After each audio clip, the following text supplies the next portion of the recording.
করে আসলে বাইক থেমে যায়। জিক্সারে এই প্রবলেমটা খুব বেশি, থেমে যায়, পিক আপ ছেড়ে দেয়, দম মারে। আসলে এটার মেন প্রবলেম হচ্ছে, তো এই হচ্ছে 1 বছরের টোটাল হিসাব। 1 বছরে চলেছে 17,000। তার কথা মতোই কোনো মডিফিকেশন করিনি। ওরে ভাই, কি পরিমাণ মানুষ! আসসালামু আলাইকুম গাইজ। বের হলাম আসলে বাইক ব্লগ করার জন্য, কিন্তু যে পরিমাণ মানুষ দেখতেছি আসলে মুডটাই চলে যাইতেছে আমার। হোয়াট এভার, আজকের মেন রিজন হচ্ছে বাইকের 1 ইয়ার অ্যানিভার্সারি হিসেবে ব্লগ। চলে আসলাম অবশেষে একটা ফাঁকা প্লেসে বাইকের রিভিউ করার জন্য। 1 বছরে আমি আসলে কি কি ফেস করেছি সেই বিষয়গুলো আপনাদের সামনে তুলে ধরতে। তো 1 বছরে এটার সাথে জার্নি আমার ভালো ছিল, খারাপও ছিল, খুব দুইটা মিলিয়েই। কারণ এরকমও সময় গিয়েছে আমি ঢাকাতে বাইক ঠেলে গ্যারেজে নিয়েছি, বাইক চলতেছে না। তো সেই সময়গুলোর মাঝে ভালো সময়ও কেটেছে, আবার খারাপ সময়ও কেটেছে। তো এখন 1 বছরের যে রিভিউ সেটা দিতে যাচ্ছি। বাইকের রিভিউ বলতে গেলে হোল ওভার এক্সপেরিয়েন্স। আসলে বাইক রাইডার হিসেবে অনেক কিছু এক্সপেরিয়েন্স করেছি জিক্সার মনোটনটা দিয়ে। এটা হচ্ছে 2024-এর মডেল, 24-এই কিনা। সো 1 বছর হয়েছে। আজকে হচ্ছে আমি ভিডিও করছি এই মুহূর্তে 26 সেপ্টেম্বর 2025, আর এটা কেনা হয়েছিল 2024-এর সেপ্টেম্বর মাসেই। তো 1 বছরের যে রিভিউ ওভারঅল আমি সব কিছু 1 বাই 1 প্রেজেন্ট করতেছি এখন।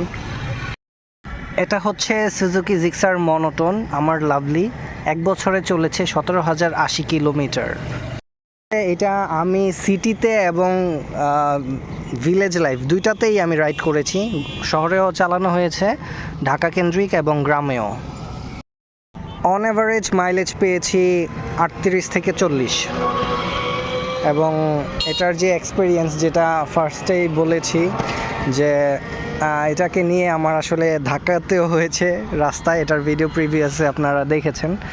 তো আসলে সমস্যাটা হয়েছিল কি, সমস্যাটা হয়েছিল হচ্ছে আমার কার্বোরেটরের প্রবলেম ছিল। অনেক বাইকার এটা ফেস করে, আসলে বাইক থেমে যায়। জিক্সারে এই প্রবলেমটা খুব বেশি, থেমে যায়, পিক আপ ছেড়ে দেয়, দম মারে। আসলে এটার মেন প্রবলেম হচ্ছে কার্বোরেটরে, যেহেতু এই বাইকটা কার্বোরেটর ভার্সন। সো কার্বোরেটর পরবর্তীতে আমি চেঞ্জ করতে বাধ্য হয়েছি। হচ্ছে এটার কার্বোরেটর, যেটা আমি নতুন লাগিয়েছি, যেটার দাম নিয়েছিল 6,000 সামথিং। তো আমি ঢাকা থেকে লাগিয়েছিলাম এটা। তো আমার এক বড় ভাই সাজেস্ট করেছিল, যখন বাইক চালাতেই পারতাম না, লাইক বন্ধ হয়ে যেত খুব তাড়াতাড়ি, মানে 30 মিনিট চালানোর পরে বন্ধ হয়ে যেত 20 মিনিটের জন্য, এরকম। তো পরবর্তীতে এটার সমাধান হিসেবে আমি এক বাইক দেখাই, বাইক ডক্টর দেখাই, তারপর তারা এটা সমাধান দেয় হচ্ছে কার্বোরেটর চেঞ্জ। পরবর্তীতে আমি চেঞ্জ করে ফেলেছিলাম। এখন আলহামদুলিল্লাহ সব কিছু ঠিকঠাক, ভালো পাচ্ছি। ক্ষেত্রে মোবিল লেগেছে অন অ্যাভারেজ 13-14টার মতো। কারণ বাইক যখন নতুন কিনেছি তখন হিসাবটা ছিল অনেকটা এরকম যে প্রথম 300 কিলোমিটারে, মানে সার্ভিস সেন্টার থেকে বলে দিয়েছিল প্রথম 300 কিলোমিটারে একটা মোবিল, তারপরে 500, 500, 700, তারপর 1000 করে চালাতে। আসলে এখন 1000-এর ঊর্ধ্বেই চালানো হয়, 1000 চালানো হয়ে ওঠে না, 1000-এর বেশি চালানো হয় একটা মোবিল দিয়ে। তো 12টার মতো মোবিল গিয়েছে। এবং এই অবধি আমি সব কিছু আর কি অন টাইম হিসাব রাখি। এই অবধি তেল খেয়েছে 424 লিটার, অন অ্যাভারেজ 56,091 টাকার মতো, বা প্লাস মাইনাস 56,091 টাকা। 17,080 কিলোমিটারে এটায় মোবিল লেগেছে অলমোস্ট 13-14টা।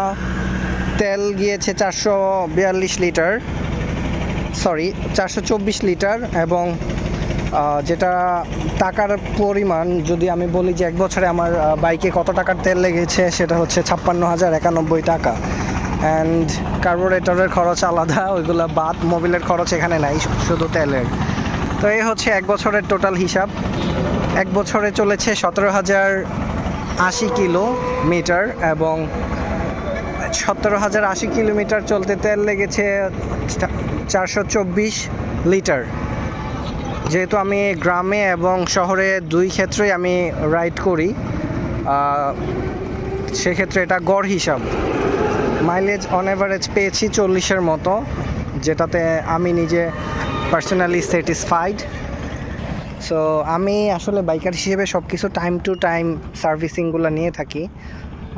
এটা দিয়ে আমি যদি বলি যে কোথায় কোথায় গিয়েছি, যাওয়ার মধ্যে শুধু খুলনা যাওয়া হয়েছে আর ময়মনসিংহ যাওয়া হয়েছে।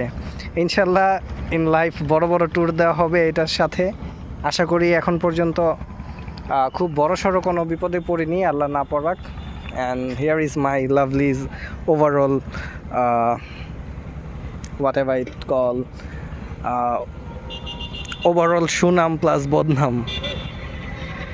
যদি প্রসঙ্গে বলি যে এটাতে একদিনে সর্বোচ্চ কত কিলোমিটার চালানো হয়েছে, সেটা বলবো একদিনে 400 কিলোমিটার চালানো হয়েছে। সেটা হচ্ছে খুলনা ট্যুরে গিয়ে। আমাকে আজ অবধি নিরাশ করেনি এটা, কিন্তু কার্বোরেটরের প্রবলেমের কারণে আমি একটু নিরাশ হয়েছিলাম মাঝখানে, যেটা পরিবর্তন করার ফলে এখন totally okay. And here is some view, you can enjoy ইট।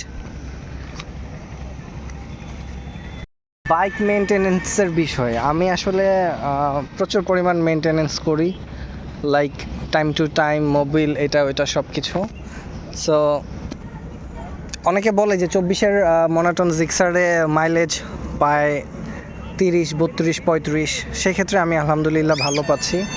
আমি মনে করি যে এটা মেবি মেনটেনেন্সের উপরে ডিপেন্ড করে, অ্যান্ড সিটি রাইড অর আসলে কোন পর্যায়ে কোন পরিস্থিতিতে আপনি চালাচ্ছেন সেটার উপরে নির্ভর করে মাইলেজটা। একজনে জিজ্ঞেস করেছেন, ভাই আসলে এই কথাটার মানে কি? ভাই সোজা বাংলা কথা, এটা আসলে আমার গুরুজির দেয়া গিফট, যেটা এখন পর্যন্ত আমার বাইকে আছে।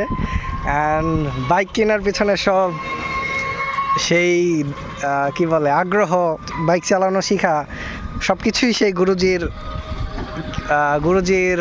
কি বলে এটা অবদান। সো ওয়ান্স এগেন 1 বছর পরিপূর্ণতে থ্যাংক ইউ সো মাচ। আর আপনি না থাকলে আমার এটাও থাকতো না। বাইক চালানো না শিখলে অ্যান্ড হাত ক্লিয়ার করতে না পারলে আমার দুইজন গুরুজি আছে, এক হচ্ছে সাকিব ভাইয়া আর এক হচ্ছে রেদওয়ান গুরুজি, দুইজন। থ্যাংক ইউ এই দুইজনের জন্য আমার এই অ্যাচিভমেন্ট। দোয়া আছে এই দুইজনের কাছেই। চেঞ্জ করার মধ্যে চেঞ্জ করেছি শুধু spark plug, and spark plug change করেছি 4-5 বার। হেডলাইটটা চেঞ্জ করেছি, আর হচ্ছে একটা হর্ন লাগিয়েছি, আর কোনো কিছু চেঞ্জ করিনি। ওয়ান অফ মাই দুলা ভাই সে বলেছে যে এটা যদি একদম 100 চালাইতে চাস তাইলে কোনো মডিফিকেশন করিস না, অ্যাটলিস্ট প্রথম 2 বছর। তো আমি আসলে তার কথা মতোই কোনো মডিফিকেশন করিনি, অ্যাজ ইউজুয়াল যেটা আছে স্টকের সব কিছু দিয়েই এটা কভার করছি, চালাচ্ছি। এখন পর্যন্ত হচ্ছে এই update. And the weather view is too much hot and cool, you know. So এই হচ্ছে আমার বাইকের 1 বছরের review, each and everything. 17,080 kilo, 424 litre তেল, 56,000 সামথিং টাকার। অ্যান্ড চেঞ্জের মধ্যে স্পার্ক প্লাগ 2-3 বার চেঞ্জ করা হয়েছে, এবং headlight and something. Thank you so much for watching my video. Tada.